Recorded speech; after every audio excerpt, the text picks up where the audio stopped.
2024 का चुनाव हो गया मंडल बनाम कमंडल का। विपक्ष हिंदुत्व के मुद्दे पर हो गया फेल। बीजेपी उठा रही फायदा राम मंदिर की प्राण प्रतिष्ठा से ही। मोदी लिखेंगे 2024 लोक चुनाव की पटकथा।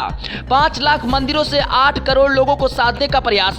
आरएसएस और वीएचपी के कार्यकर्ता देश के विभिन्न हिस्सों से लोगों को दर्शन करवाने के लेकर अयोध्या आएंगे और दर्शन करने वाले लोग ही 2024 में मोदी की गारंटी बन जाएंगे। जब इंडिया गठबंधन सहित विपक्ष जातीय जनगणना और ओबीसी रिजर्वेशन से 2024 पर निशाना साध रहा है, तभी मोदी, शाह, आरएसएस और वीएचपी ने राम मंदिर, सीएए, एनआरसी को मुद्दा बनाया। पूरा भारत भावनात्मक दृष्टिकोण से बीजेपी के साथ आया। जी, क्या 2024 का लोकसभा चुनाव मंडल बनाम कमंडल होगा? इंडिया गठबंधन और बीजेपी की तैयारियों को देखकर इस सवाल का जवाब हो सकता है हाँ। बीजेपी के विपक्षी दल जिस तरीके से जातीय जनगणना और ओबीसी का मुद्दा बनाने वाले हैं, वीएचपी ने इसके लिए काट ढूंढ लिया है। राम मंदिर समारोह के लिए 150 से अधिक जातियों के संत और लोगों को न्योता भेजा गया है।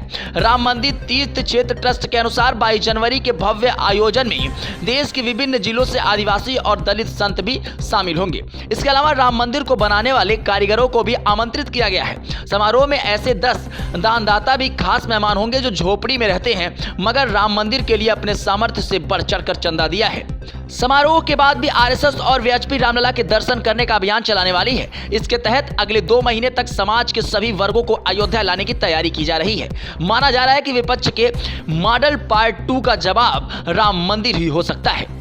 अगस्त 10, 1990 को जब तत्कालीन प्रधानमंत्री वीपी सिंह ने मंडल कमीशन की सिफारिश लागू करने की घोषणा की थी, तब इसके विरोध में पूरा देश सुलग उठा था। देश के हर हिस्से में रिजर्वेशन के समर्थन और विरोध में प्रदर्शन हो रहे थे।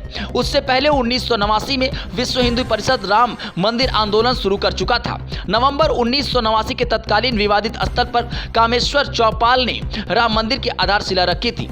मंडल अयोध्या के दौरान जातियों में बटे हिंदू समाज को गोलबंद करने के लिए आरएसएस ने सामाजिक समरसता का मंत्र दिया और राम रथ यात्रा की शुरुआत की। इसका असर यह रहा कि जिन राज्यों से लाल कृष्ण आडवाणी का रथ गुजरा वहां जातीय उन्माद ठंडा पड़ गया। इसका सीधा फायदा 1991 के आम चुनाव और विधानसभा चुनाव में बीजेपी को हुआ। हालांकि मंडल का असर भी 1 दशक तक हिंदी पट्टी में बना रहा। 2024 लोकसभा चुनाव के लिए विपक्ष ने एक बार फिर मंडल का दांव खेला है।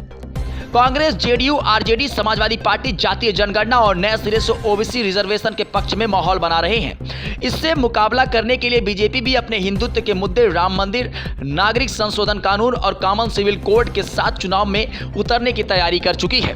बीजेपी राम मंदिर प्राण प्रतिष्ठा महोत्सव को ही मॉडल पार्ट 2 के मुकाबले के आधार बना रही है। राष्ट्रीय स्वयंसेवक संघ और विश्व हिंदू परिषद के कार्यकर्ता रामलला प्राण प्रतिष्ठा समारोह को यादगार बनाने में जुटे हैं। 5 लाख मंदिरों के माध्यम से 8 करोड़ लोगों तक पहुंचने की तैयारी हो रही है। समाज के हर वर्ग तक अक्षत निमंत्रण बांटे जा रहे हैं। बीएचपी की कोशिश है कि 22 जनवरी को जब पीएम मोदी राम मंदिर में पूजा कर रहे हो तब समाज के हर क्षेत्र से लोग इसके साक्षी बने। 22 जनवरी से समारोह के बाद भी संघ और वीएचपी के कार्यकर्ता देश के विभिन्न हिस्सों को अयोध्या दर्शन कराने की प्लानिंग कर रहे हैं। Bureau report, Hindi network.